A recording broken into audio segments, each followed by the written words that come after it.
하나님의 말씀은 욥기 지난 시간에 이어서 36장 12절부터 25절까지입니다. 욥기 36장 12절 만일 그들이 순종하지 아니하면 칼에 망하며 지식 없이 죽을 것이니라. 마음이 경건하지 않은 자들은 분노를 쌓으며 하나님이 속박할지라도 도움을 구하지 아니하나니 그들의 몸은 젊어서 죽으며 그들의 생명은 남창과 함께 있도다. 하나님은 공고한 자를 그 공고에서 구원하시며 학대당할 즈음에 그의 귀를 여시나니 그러므로 하나님이 그대를 환난에서 이끌어내사 좁지 않고 넉넉한 곳으로 옮기려 하셨은즉 무릇 그대의 상에는 기름진 것이 놓이리라. 이제는 악인의 받을 법이 그대에게 가득하였고 심판과 정의가 그대를 잡았나니 그대는 분노하지 않도록 조심하며 많은 뇌물이 그대를 그릇된 길로 가게 할까 조심하라. 그대의 부르짖음이나 그대의 능력이 어찌 능히 그대가 공고한 가운데서 그대를 유익하게 하겠느냐. 그대는 밤을 사모하지 말라. 인생들이 밤에 그들이 있는 곳에서 끌려가리라. 삶과 악으로 치우치지 말라. 그대가 환난보다 이것을 택하였느니라. 하나님은 그의 권능으로 높이 계시나니 누가 그같이 교훈을 베풀겠느냐. 누가 그를 위하여 그의 길을 정하였느냐. 누가 말하기를 주께서 불의를 행하셨나이다 할 수 있으랴. 그대는 하나님께서 하신 일을 기억하고 높이라. 잊지 말지니라. 인생이 그의 일을 찬송하였느니라. 그의 일을 모든 사람이 우러러보나니 먼 데서도 보느니라. 오 하나님 아버지, 은혜를 감사합니다. 오늘 엘리후의 말씀을 통해서 우리에게 하시는 하나님의 말씀을 잘 깨닫고 분별케 하여 주시옵소서. 예수님 이름으로 감사하며 기도드리옵나이다. 아멘. 자, 이 36장에 엘리후의 말이 계속됩니다. 엘리후가. 그런데 8절에 보시면은 혹시 그들이 족쇄에 매거나 환난의 줄에 얽혔으면, 자, 욥기에 나오는 중요한 주제 가운데 하나가 고난에 관한 문제예요. 고난을 통한 가르침. 우리 성경 신구약을 통해서 계속 이 나오는데 디스플리나리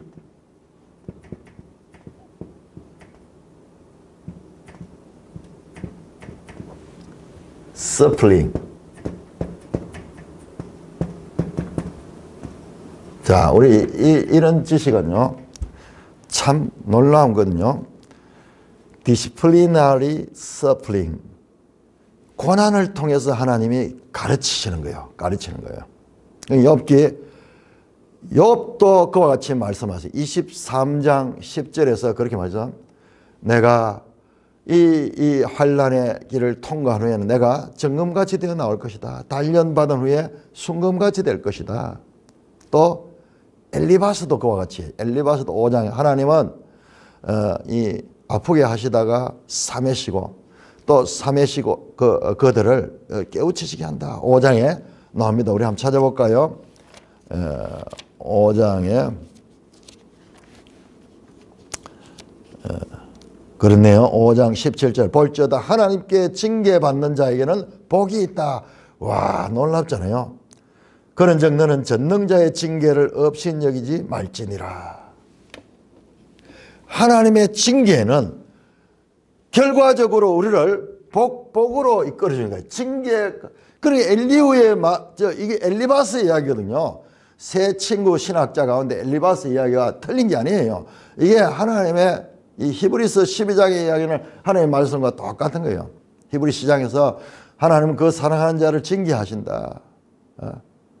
그를 깨우치기 위해서 고난을 통해서, 이게 우리 번역에 징계라고 많이 나오는데, 징계를 통해서 하나님은 그를 살리신다. 깨우쳐서 구원에 마침내 복이 되게 하시는, 이것이 하나님 뜻인데, 이게 엘리후의 가르침에도 나오고, 그 다음에 23장 한번 볼까요? 23장 욥의 가르침이 나와요. 그러니까 이 세 친구들이 틀린 것이 아니고, 다 틀린 게 아니고, 제가 계속 반복하는 건 부족하다 그러죠. 부족하다. 3장 10절에 욥이 지금 고난 가운데서 이렇게 고백합니다. 내가 가는 길을 그가 안 하니 하나님이 아신다. 그가 나를 단련하시려 내가 순금같이 되어 나오라. 결과적으로 이와 같은 징계를 통해서 통과해서 자기가 순금같이 나올 것이라는 그와 같은 말씀을 하고 있습니다. 그리고 지금 오늘 엘리후는 벌써 두 번째예요. 두 번째 그와 같이 말씀합니다. 33장 보세요. 33장 15절부터 그렇게 말합니다. 사람이 침상에 졸며 깊이 잠들는 꿈이나 환상을 볼 때 그가 사람의 귀를 여시고 경고로서 두렵게 하시니 깨우친다 이 말이야. 이는 사람이 그의 행실을 버리게 하려 함이라. 사람의 교만을 막으려 하심이라. 징계를 통해서 잘못된 길로 막 달리던 사람에게 멈추게 하고요. 그 자신의 행위를 돌아보게 하고 회개케 하는 그런 기회를 제공하시는 거예요. 거기에서 33장에도 보면 나오는데 16절은 그가 사람의 귀를 열어주셔서 경고한다. 그러니까 사람이 듣지 못할 사람의 소리가 아니라 하나님의 소리를 듣게 한다. 근데 엘리후는 6장 가운데 33장 그리고 30장 두 번에 걸쳐서 고난을 통한 하나님의 가르침을 설명하는데 저는 개인적으로 이 엘리후의 이 말씀이 내가 고난당할 적에 정말 이 말씀이 골수에 새겨져서 내가 이 고난에서 벗어나고 믿음을 연단받고 벗어나는데 정말 큰 역할을 했던 말씀이에요. 그래서 사람은요, 자기 상태를 성경을 통해서 거울처럼 보여줄 때 그게 위로가 돼요.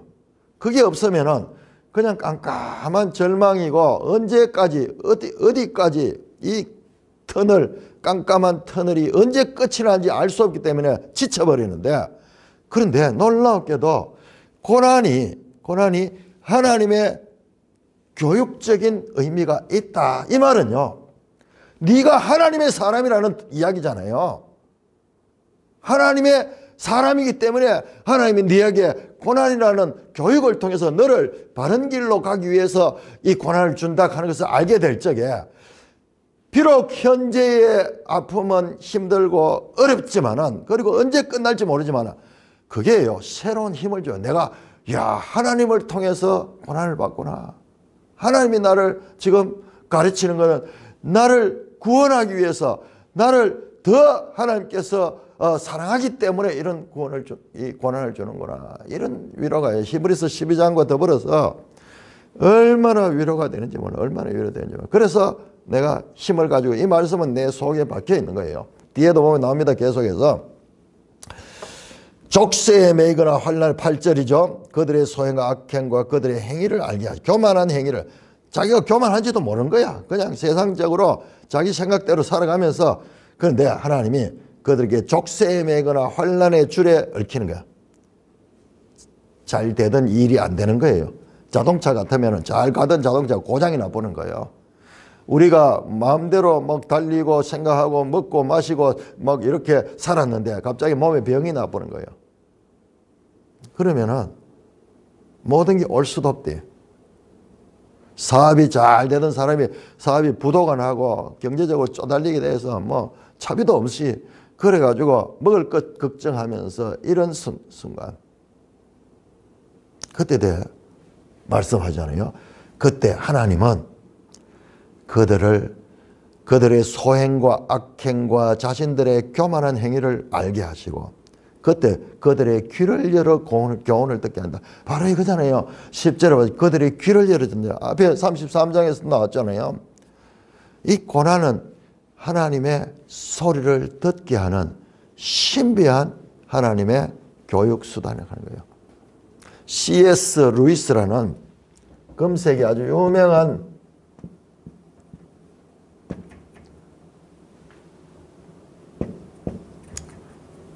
C.S. 루이스라는 그 금세기 유명한 고통의 문제라는 책을 썼는데요. 많은 사람들이 공감을 주는 책인데 그분의 말씀 가운데 이 고난은 귀 기울이지 않고 자기 생각과 자기 마음을 가지고 자기 걸 가지고 굳은 마음을 가지고 마음껏 달려가는 그 세상을 깨우치는 하나님의 확성기다. 들리지 않던 소리를 들리게 하고 닫혀있던 길을 열어서 하나님의 음성을 듣게 하는 하나님의 확성기라는 유명한 말을 했어요. 그게 바로 여기서 나오는 엘리야의 말씀이 나온 거예요. 맞지 않습니까?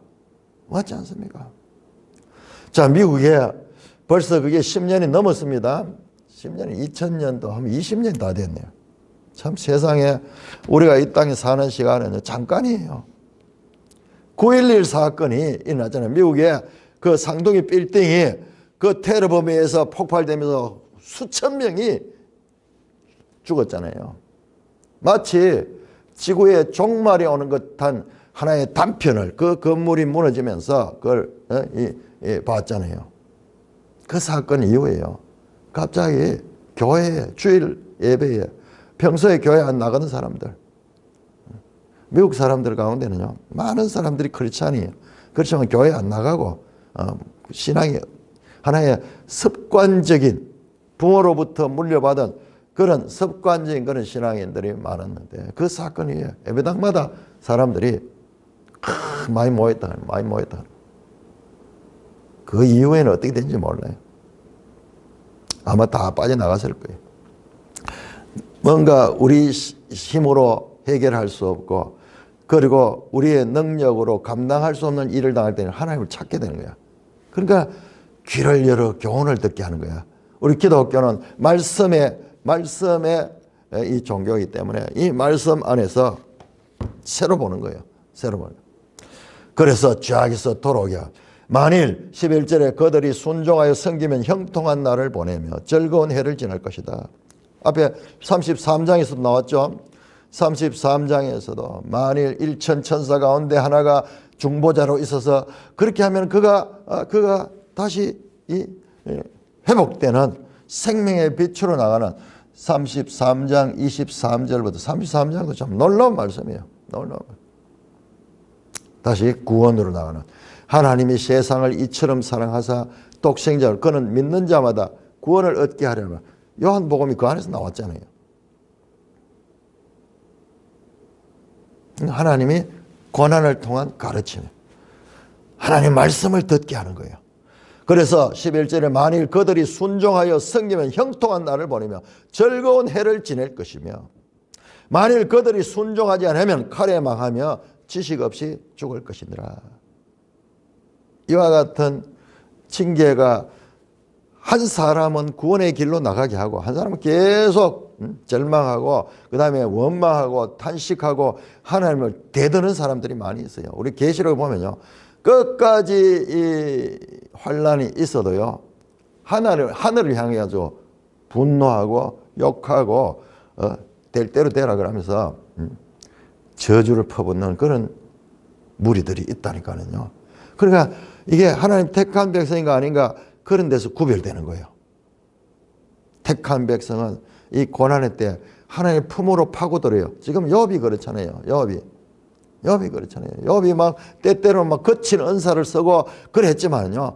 이것은 하나님을 향해서 자신이 이해할 수 없는 이 고난의 문제에 대한 것이지 하나님께로 계속 나가네. 하나님과 변론하고 싶다. 내가 이해할 수 없는 이 분야를 하나님이 말씀해 주면 좋겠다. 그러면서 계속 하나님을 떠나게 하나님께로 더 가까이 가는 거예요. 더 가까이.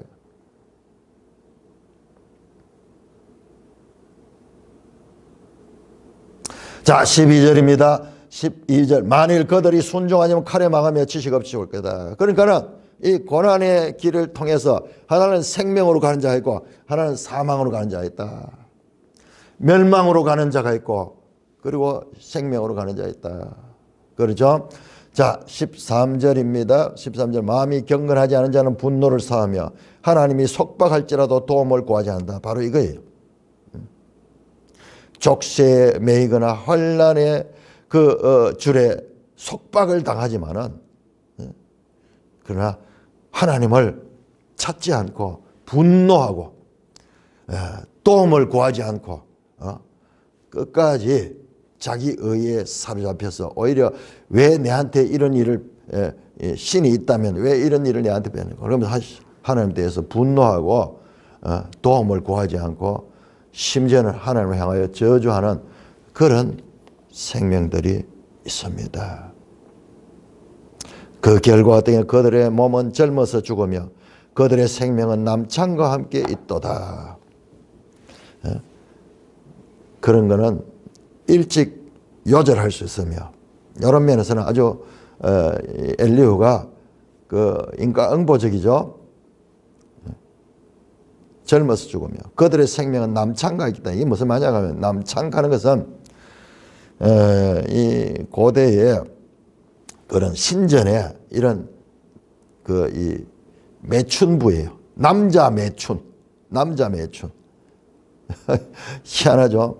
영어로 보면 소도마이티 메일, 남자인데 소도마이티 동성애 하는 그 신전에 있는 창남이라고, 그 창남.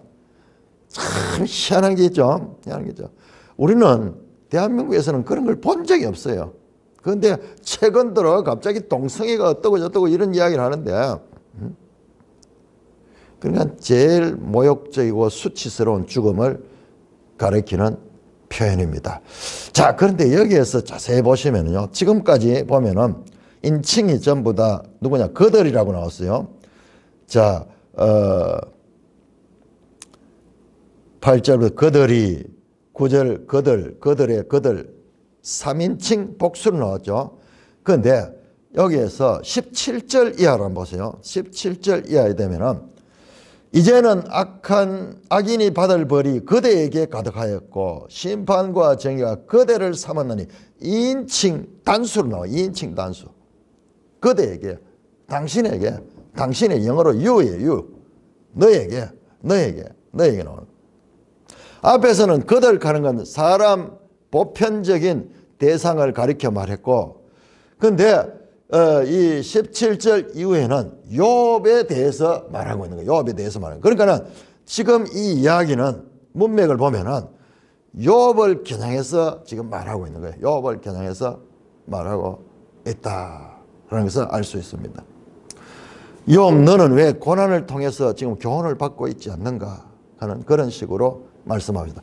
자, 징계를 통한 가르침. 요걸 여기 얼마나 중요한지 몰라요. 이게 우리 성경에서 나오고, 이게 히브리서 12장 가르침에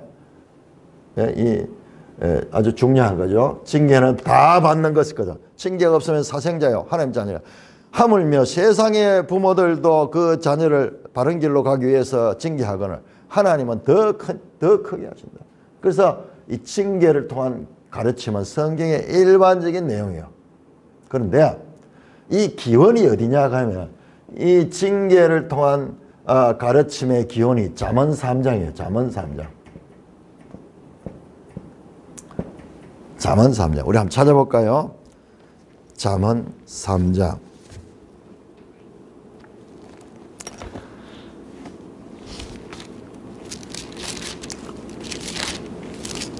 잠언 3장 11절 12절. 내 아들아, 여호와의 징계를 경히 여기지 말라. 꾸지람을 싫어하지 말라. 대저 여호와께서는 그 사랑하시는 자를 징계하시기를 마치 아비가 아들을, 그 기뻐하는 아들을 징계함 같이 하느니라. 이게 바로 히브리서 12장 5절 6절. 히브리서 12장 5절 6절에 바로 이 잠언 3장 11, 12절을 인용한 거예요. 그러니까는 이 징계를 통한 가르침은 잠언의 가르침에서 고급 가르침, 높은 단계의 우리가 앞에서 이 친구들의 경우를 봐서 뿌린 대로 거둔다 단순한 그런 차원의 그런 가르침들이 잠언에 많이 있어요. 잠언에 많이 있어요. 어떨 때는 정말 너무 좀 경박한 그런 게 있어요. 잠언 30장인가 거기에 보면 이런 게 나와요. 사람이 눈 뜨고 볼 수 없는 그 일이 있는데 뭐냐 그러면은 저 종이 주인 된 것과 종이 입장이 바뀌어 주인 된 건가 그리고 못난 여인이 시집을 가는 것. 이야 진짜 너무 진짜 그하죠. 아니 종이 열심히 노력해서 주인이 될 수도 있는 거지 그걸 눈꼴시를 못 보겠다는 거예요. 그리고 못난 여인이 아니 시집 가가지고 잘 살 수 있는 그런 경우가 얼마나 많아요. 그러니까 때때로 잠언에 가르치지만 어떤 면에서 너무 이렇게 초등적인 그런 게 많이 있어요. 그대로 뿌린 대로 거둔다. 그거는 믿지 않는 사람들도 다 보는 그런 건데 그건 잠언에요. 또 단계 가운데서 높은 단계가 있어요. 예를 들어서 남을 돕는 자는 부유하게 된다 그런 말이 있어요. 남에게 자기 것을 주면은 나중에 부유. 그러니 잠언 안에도 높은 단계에 있고 낮은 단계의 가르침들이 있습니다. 근데 그러니까 엘리후의 가르침, 욥의 가르침, 앞에 나왔던 엘리바스의 가르침 동일하게 이와 같은 징계를 통한 가르침을 이야기한대. 이것은 잠언의 가르침이고 잠언의 가르침에 서 나오는 내가 보니까는 이 모든 뿌리가 여기 있어요. 여기 히브리서도 그렇고 그 다음에 다른 성경에서도 나오는 게 이 징계의 의미가 다 이런 잠언에 뿌리를 두고 있습니다. 그래서 우리는 지금 욥기와 잠언의 관계를 수준으로 보는데 이 잠언의 단계에서 욥기 단계로 지금 올라가는 그런 지혜서 가운데의 그런 과정을 보는데 그러니까 그런 면에서는 잠언의 단계도 여기에서 공통적으로 지금 나타나고 있는 것입니다. 자, 더 자세하게 이 징계를 통한 교육을 말씀하는데 15절입니다. 하나님은 공고한 자를 그 공고에서 구원하시며 학대당할 점에 귀를 여신다. 이게요 정말 사실적으로 잘 말씀하고 있습니다. 하나님은 공고한 자를 그 공고에서 학대당할 점에 귀를 여신다.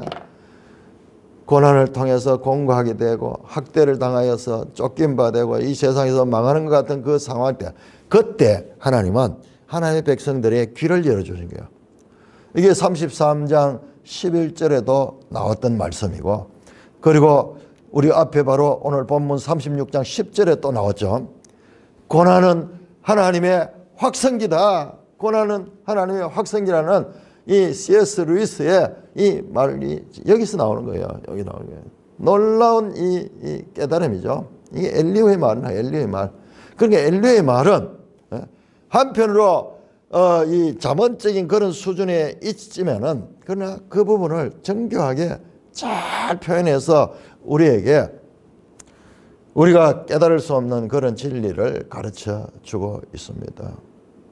그러므로 하나님이 그대를 환난에서 자 여기서부터 갑자기 인칭이 막 그대 나오고 당신을 2인칭 단수로 나옵니다. 앞에서는 3인칭 복수였다가 요 인칭 변화를 잘 봐요. 그러므로 하나님이 그대를 환난에서 이끌어 좁지 않고 넉넉한 곳으로 옮기라 했다. 무릇 그의 상에는 이 고난을 잘 받으면은 하나님이 너를 지금 이 수준 거기에 머물지 않고 넓은 곳으로 보낼 것이다. 맞습니다. 정확하게 보고 있어요. 정확하게 보고 있는데요. 욥은 42장에 하나님이 평가를 하면서 욥을 지금까지와 다른 차원에서 그냥 귀로 듣던 차원에서 눈으로 보는 그런 넓은 곳으로 깊은 곳으로 그렇게 나아가게 되는데 지금 엘리후가 그리고 그대의 상에는 기름진 것이 나요. 맞습니다. 그대로 되죠. 하나님이 복을 주셔 갑절의 복을 베풀어 주시잖아요. 보상해 줄 거다.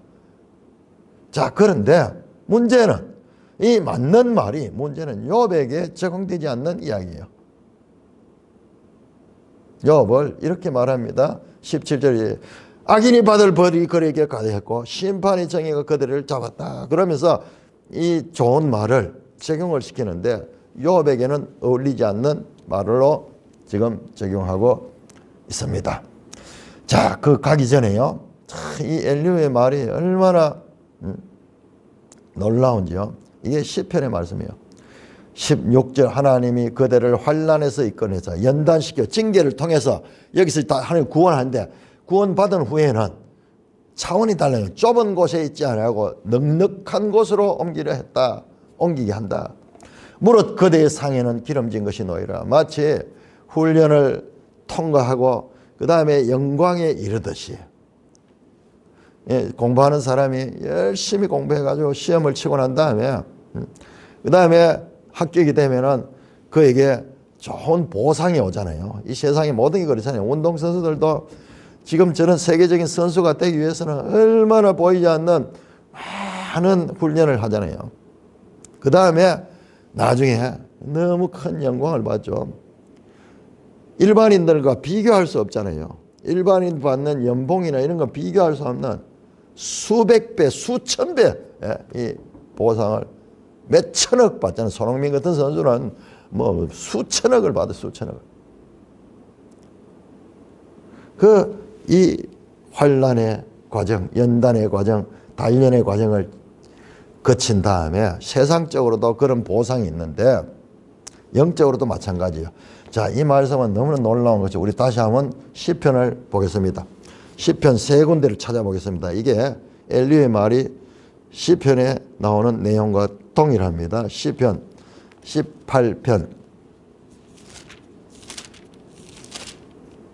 시편 18편 19절 다윗의 시네요. 다윗의 시. 다윗이 얼마나 연단받았습니까? 18편 19절 나를 넓은 곳으로 인도하시고 나를 기뻐하시며 나를 구원했다. 앞에 똑같네요. 한번 보세요. 18장 4절 한번 보세요. 사망의 줄이 나를 얽고 불의의 창수가 나를 두렵게 하였으며 소울의 줄이 나를 두르고 사망의 올무가 내게 이르렀더라. 내가 환난 중에 여호와께 아뢰며 나의 하나님께 부르짖었더니 그가 그의 성전에서 소리를 들으셨다. 이 환난, 사망의 줄, 소울의 줄, 사망의 올무, 불의의 창수가 몰려와서 나를 두렵게 했지만은 그때 내가 하나님께 부르짖는 거는 하나님께서 나를 구원해 주시고 나에게 하나님이 관심을 가지시고 구원해 준대. 그 결과 나를 16절에 그가 많은 물에서 나를 건져내시고 나를 강한 원수와 미워한 자에서 건져내실 뿐만 아니라 그들이 나의 재앙의 날이 이르렀으나 여호와께서 나의 의지가 되었고 나를 넓은 곳으로 인도하시고 나를 기뻐하시고 나를 구원하셨다. 다윗을 나중에 이스라엘의 왕으로 만들죠. 그 연단의 과정을 통해서 이게 징계를 통한 가르침이 이 성경에 일관되는 그 가르침입니다. 결과적으로 넓은 곳으로 넉넉한 곳으로 이끌어갑니다. 그 이제는 그냥 이 세상에 해 아래 세상에 그런 것에만 관심을 갖지만 이제는 해 위의 세상까지 그의 이 시선을 넓혀줍니다. 자, 시편 31편 이것도 역시 다윗의 시네요. 다윗도 많은 연단을 받았죠. 31편 8절 나를 원수의 수중에 가두지 아니하셨고 내 발을 넓은 곳에 세우셨습니다. 이 고난, 이 연단을 통하며 그 고난을 7절에 나오죠. 내가 주의 인자하심을 기뻐하며 절과 주께서 나의 고난을 보시고 환난 중에는 내 영혼을 아셨으며 나를 원수의 수중에 가두지 않으고 내 발을 넓은 곳으로 세웠다. 118편 시편 118편 5절 내가 고통 중에 여호와께 부르짖더니 여호와께서 응답하시고 나를 넓은 곳에 세우셨도다. 이렇게 고난을 통한 하나님의 가르침, 이것은 성경 신구약을 막론하면서 나오는 가르침인데 그 출발점이 잠언에서 정리돼. 잠언. 사랑하는 자들을 아비가 징계함 같이 사랑하는 자들을 근실하게 징계하시는 하나님. 이 솔로몬의 잠언에서 이 시편의 그 다윗의 저와 같은 경험들이 농축이 되어 가지고 솔로몬을 통해서 하나의 원리를 지금 정리하고 있는 것입니다. 그러나 그 고난을 통한 이 하나님의 가르침, 이것도 잠언의 수준에서 나온 것이다 하는 것, 그것을 우리가 다시 한번 알 수 있고, 욥은 지금 이 단계를 거쳐놨잖아요. 자, 그런데 이제 욥을 향하여 이 좋은 말을 가지고 화살을 쏩니다. 이제는 악인이 받을 벌이 그대에게 가득하였고 심판과 정의가 그대를 잡았나니 그대는 분노하지 않도록 조심하라. 많은 뇌물이 그대를 그릇된 길로 가게 할까 조심하라. 지금 이 말대로 지금 욥은 이 과정을 겪고 있는데, 이 엘리후는 욥이 이런 과정을 무시하고 지금 이 하나님을 떠나고 있다고 그렇게 오해하고 있습니다. 안타깝죠? 그대는 분노하지 않도록 조심하라. 욥이 막 이해할 수 없는 이것 때문에 분노하기도 하고 막 탄식하기도 하고 절규하기도 하는 그걸 보고 하나님에 대해서 그렇게 불경하다고 그런 식으로 판단한 거예요. 많은 뇌물이 그대를 그릇된 길로 갈까 조심하라. 무슨 말인가 하면 재물에 유혹받는 거. 아니 욥은 그 많은 물질 다 잃어버리고도 흔들리지 아니하고 31장에 나왔잖아. 내가 남의 물건을 탐내거나 재물을 하나님보다 더 이 숭상한 적이 있는가? 없었어요. 욥에 그런 적이 없었어요. 욥은 완전한 사람이에요. 그런데 자기 판단을 가지고 욥을 정죄합니다. 그대의 부르짖음이나 그대의 능력이 어찌 그대가 공간 가운데 그대를 유익하게 했느냐. 앞에서 보세요. 이야기해놓고는 네가 어찌 공고한 가운데 유익하게 되느냐. 네 부르짖음이나 이런 것들이 네가 하나님을 의지하지 않기 때문에, 앞에서 하나님께 의지하면 하나님이 그 부르짖음을 듣고 연단하시고 그를 구원해 주셔서 그런데 욥은 그렇지 하지 않는다는 거예요. 그렇지 하지 않고 네 혼자 그렇게 아무리 소리 질러봤자 그게 아무 소용없다. 유익하게 하지 못한다는 거예요. 무익하다는 거예요. 그대의 부르짖음이나 그대의 능력이 어찌 능히 그대가 공개한 건데 그대를 유익하겠냐. 그대는 밤을 사모하지 말라. 인생들이 밤에 그들이 있는 곳에 끌려가리라. 밤을 사모하는 이게 죽음이에요. 죽음. 사망 간다. 욥을 보고 밤을 사모하는 자라고 그렇게 단정하는 오해를 하며 욥을 평가하고 있습니다. 삼가 악으로 추지 말라. 그대가 환난보다 이것을 택했다. 앞에 나오는 이 환난을 통해서 연단받는 길을 택하지 않고 네가 악을 악으로 치우치고 있다. 이 좋은 말을 가지고 적용을 잘못하고 있는, 앞에 나오는 세 친구나 엘리후 공통적으로 자기들이 가지고 있는 그 기존 관념을 가지고 상대방에게 적용을 하는데, 그 적용을 하기 위해서 상대방을 있는 그대로 보지 않고 그들의 틀에 맞춰 가지고 판단하는 그런 자기들의 신학적인 견해를 강조하면서 상대방을 그 틀에다 맞춰 넣어 가지고 틀렸다고 그렇게 하는 이와 같은 억지 충고를 하고 있는 것을 볼 수가 있습니다. 뿐만 아니라 여기 나와서 엘리후가 22절부터 이제 하나님의 위대하심을 말씀합니다. 욥 봐, 하나님 위대하신 분이야. 너는 하나님께 부르짖고 하나님께 구해. 그럼 하나님께서 너를 구해 주시고 너를 넓은 곳을 가르쳐 주냐. 그런데 너는 그렇게 하고 있지 않아. 그 말이에요. 그러면서 하나님에 대한 권능을 이야기를 하는데, 맞는 말이에요. 하나님은 그의 권능으로 높이 계시나니 누가 그같이 교훈을 베풀겠느냐. 누가 그를 위하여 그의 길을 정하셨으며 누가 말하기를 주께서 불의를 행하냐고 할 수 있어. 왜 이런 말을 할까요? 그대는 하나님께서 하신 일을 기억하고 높이라. 잊지 말지나. 욥은 하나님을 찾지 않는다는 거예요. 아니에요. 욥은 하나님을 간절히 찾고 있어요. 그들이 마음대로 욥을 판단하고 있는 거예요. 욥이 31장 우리 한번 돌아가 볼까요? 31장에서 마지막 욥의 마지막 말에서 어떤 게 나오는가? 마지막 말에서 35절에 누구든지 나의 변명을 들으다오 나의 서명이 여기 있으니 전능자가 내게 대답하시기를 바라노라. 전능자에게 내가 이것을 묻고 싶다.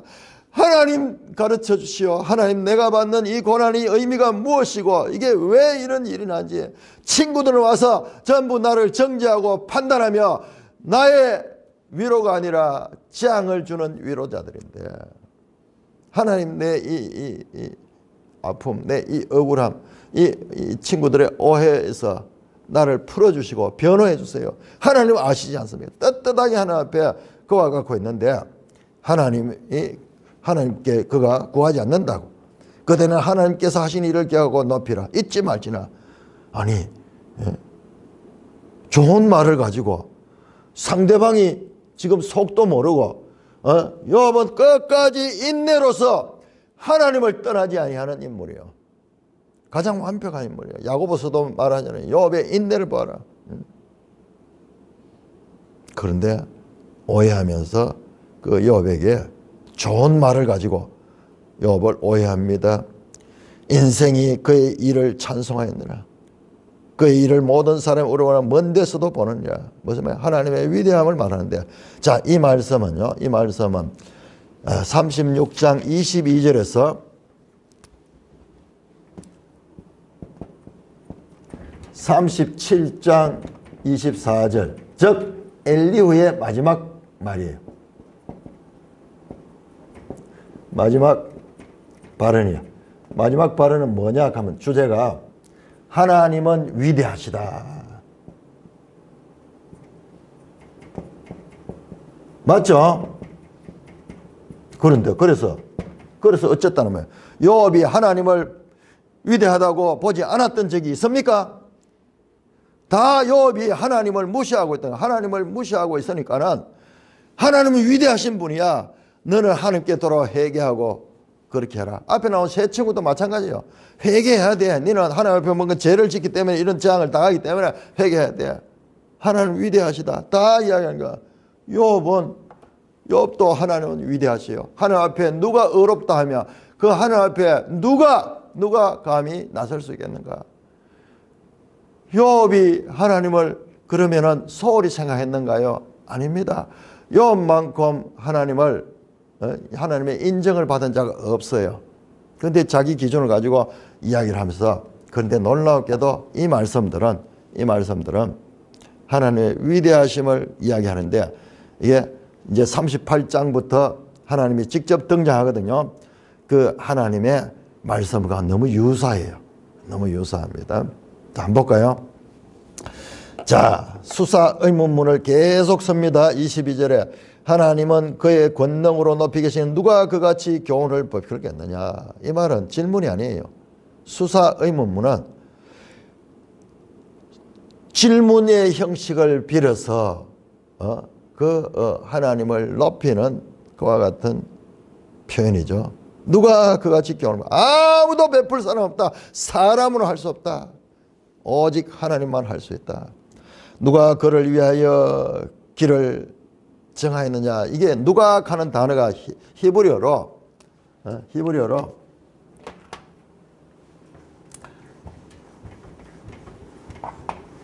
요건 좀 알아놔야 돼요. 미예요. 미예요. 미. 우리말로 미. 누가. 그 다음에 미가야 있죠. 미가야. 미카야.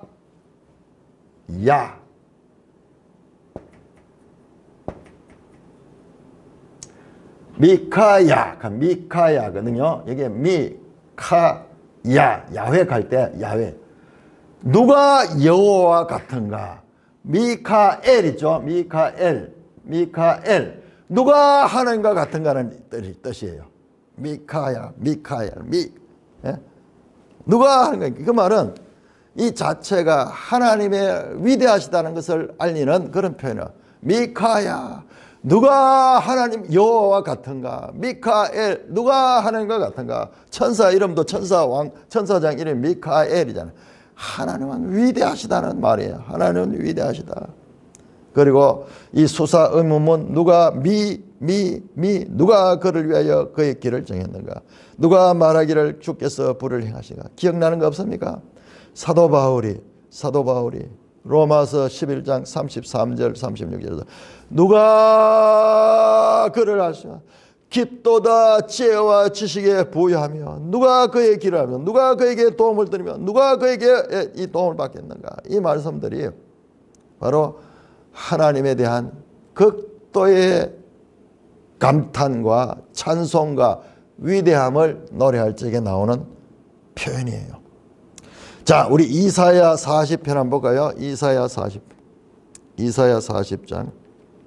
여기도 마찬가지로, 그러니까 우리가 이제 성경을 보면서 계속 성경적인 표현법, 이거를 우리가 익혀야 돼요. 고대 이 성경 시대의 인물들이 그 표현하는 수사적인 표현들, 이런 것들을 알게 되면 우리 성경을 이해하는 데 참 도움이 돼요. 40편, 여러분 이사야 40편이 뭐예요? 이사야 1장에서 39장까지는 구약에 비유한다면 40장에서 66장은 신약 같잖아요. 구약 39권, 신약 27권. 그 첫 책이 뭐냐? 첫 책이 쫙 그 어둠이 물러가고 빛이 오는이다. 너희는 내 백성에게, 하나님이 너에게 이르시되 너희는 위로하라, 내 백성을 위로하라. 이게 나함 하는 거예요. 나함. 너희는 예루살렘의 마음이 닿도록 말하며 그것이 외치라. 그 노역의 때가 끝났고 그 죄악이 사함을 받았다. 외치는 자의 소리여 쫙 나오죠. 자, 40편. 자, 이제 12절부터 보세요. 누가 손바닥으로 바닷물을 헤아렸으며 뺨으로 하늘을 쟀으며 땅에 티끌을 대에 담아 보았으며 접시 저울로 산들을 막대 저울로 언덕들을 달아보았느냐? 누가 여호와의 영을 지도했으며 누가 그와 더불어 의논했으며 누가 그를 교훈하였습니다. 이와 같은 수사 의문적인 그와 같은 표현은 하나님의 위대하심을 표현하는데 일방적으로 나타나는 그와 같은 표현입니다. 그래서 이렇게 이 37장 24절까지 엘루의 마지막 말은 하나님의 위대함을 선포하는 말씀이에요. 그런데 참 대단하죠. 왜 이런 이야기를 하느냐 이 말이야. 왜 이러냐. 욥에게 네가 하나님의 위대한 하나님을 몰라. 너는 이 위대하신 하나님을 알으라고 이야기하는데 욥은 그 하나님을 그보다도 더 잘 알고 있고 더 믿고 있고 더 확신하고 있는 하나님들 같은 말을 하면서 욥을 비난하고 있는 거예요. 하나님은 위대하시다. 하나님과 변론하는 욥의 태도를 불경건하고 무익한 것으로 생각하는 지는 그렇게 판단해요. 욥이 지금 하나님께 대들고 있고 이 불경건하다고 이렇게 판단한 거예요. 그래서 그가 하나님의 위대함을 강조하는 것은 욥을 교훈하기 위해서 그렇게 하는데 이것은 새 친구들과 엘리후의 공통된 반응. 좀 이 논리가 딸리면 하나님 위대하다 그래요. 자, 우리는 속지 말아야 됩니다. 하나님은 위대하시면서 동시에 세밀하신 분이에요. 망원경같이 멀리 볼 수 있으면서도 현미경같이 작은 것도 볼 수 있는 미시하신 하나님이에요. 이들은 공통적인 친구들의 공통점. 하나님은 위대하시기 때문에 우리 인생들 같은 거는 그거는 하나님 앞에 서면 아무것도 아니야. 하나님 무시하는 존재야. 그렇지 않은데 욥은 그렇지 않아요. 욥은 그렇지 않아요. 하나님, 그 위대하신 하나님이 이 사단 앞에서 한 인물, 가장 하나님 마음을 기쁘시게 해줄 그 인물을 시험하게 하시고 그 과정에서 욥이 지금 승리하고 있는 길이에요. 승리하고 있는 길이에요. 하나님은 사람을 만들 때 그냥 모든 피조물과 같이 만들지 아니하고 마지막 때 창조하시며 모든 피조물을 다스리고 모든 피조물을 정복할 수 있는 그런 하나님의 형상과 모양을 따라 만들었고 천사보다 조금 못하지만은 그러나 사람이 모든 피조물을 다스리는 위대한 존재로 만드는 것이 사람이에요. 이들은 위대하신 하나님을 알지만은 세미하신 하나님을 모르고 있는 거예요. 우리 인생의 작은 숨소리까지 또는 작은 신음소리까지 아파하시며 함께 귀를 기울이고 계시며 지금 이 욥의 이 가운데 하나님이 지금 침묵하고 있다고 해가지고 부재한 건 아니라 지금 여기에 딱 듣고 계십니다. 우리 38장 2절 이후부터 그것이 나타날 거예요. 하나님은 우리 인생들의 논쟁 가운데 그냥 던져놓고 자신이 이 세상을 만들어 놓고 이 세상은 그 질서대로 돌아가도록 하고 하나님은 떠나버리는 그런 이 이신론적인 그런 하나님이 아니라 그 하나님의 피조물들을 구원하시기 위하여 죄로 타락된 그 피조물들을 구원하시기 위하여 지금도 모든 관심의 중심이 바로 그 피조물들에 있으신 하나님이에요. 하나님이 세상을 이처럼 사랑하셔. 이처럼 이 세상이 죄로 오염됐다 해가지고 다 멸망시키자 사랑하시고 그들을 구원하기 위하여 일하시는 분입니다. 자, 우리는 하나님의 위대하심을 이야기하는 것을 거기에 대해서 너무 속지 말아야 돼요. 여러분 보세요. 저 이슬람의 그 테러 분자들이 하는 이야기가 알라는 위대하다 그래요. 알라는 위대하다. 알라후 아크바르. 알라후 아크바르. 알라 신은 위대하다. The greatest. 알라 신은 위대하다. 내가 믿는 신은 위대한 신이다. 그렇게 고백하는 것은 종교 일반이 가지고 있는 그와 같은 보편적인 것이고 그것은 결과적으로 자기 이기주의에 사로잡혀 있는 거예요. 알라는 위대하다. 사람을 죽이고 테러를 저지르면서도 알라는 위대하다. 그런 이야기를 하는 것은요, 우리가 감동받을 것이 아니에요. 그들은 그 신을 자기의 수호신같이 만들어 놓고 그 신을 위대하고 하는데 그것은 우리 하나님을 적용하면 안 돼요. 하나님은 우리에게 자신을 이 66권 성경을 통해 자신의 모든 것을 다 계시하셨어요.